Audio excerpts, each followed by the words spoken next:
You know, I still can't believe what we just saw in Udine. Italy didn't just win, they dominated Israel in a game that felt way bigger than football. I mean, Retegui scored twice, Mancini finished it off, and the whole city was locked down like it was a war zone. Snipers on rooftops, helicopters in the air, protests in the streets. This was football under pressure. And yet somehow, Italy kept their cool and booked their place in the World Cup playoffs. That's huge. So let's break down what really went down tonight, because this match had everything. Tension, chaos, and pure class from the Azzurri. Oh, and hey, before we dive in, make sure to hit that like button, subscribe if you haven't already, and let's talk about Italy versus Israel, because this one, it was wild. So let's just get right into it, because honestly, that first half, it was kind of strange. Italy had all the ball, all the control, but they just couldn't make anything happen. You could see the frustration building, passes going sideways, the tempo dropping, and Israel actually looked more dangerous on the break. Oscar Gluck and Manor Solomon, man, they had moments, like real moments. You could feel the crowd in Udine holding its breath every time they broke forward. And then, out of nowhere, Matan Baltaxa gives away a penalty. Totally unnecessary, totally reckless. Retegui steps up, calm as you like,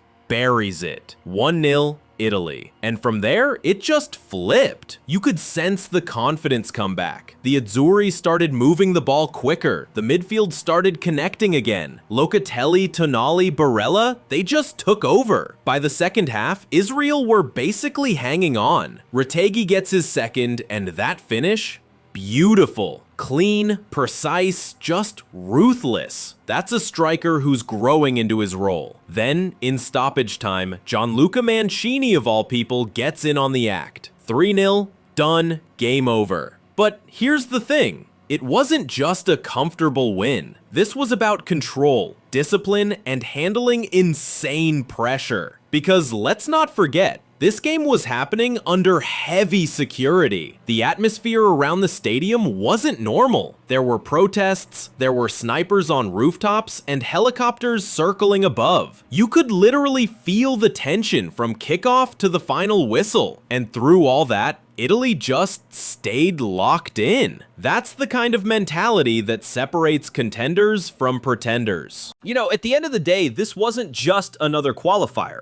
It was bigger. It was messy, political, emotional, you name it. And Italy handled all of it like a team that's built for the big stage. Retegui, seriously, this guy's proving everyone wrong. People said he couldn't deliver consistently, that he wasn't ready for top-level international football. Well, 2 goals in a pressure cooker like Udine, that shuts a lot of mouths. And let's be honest, Israel looked lost after that first goal. They had their chances early, but the moment they went behind, the fight just sort of faded.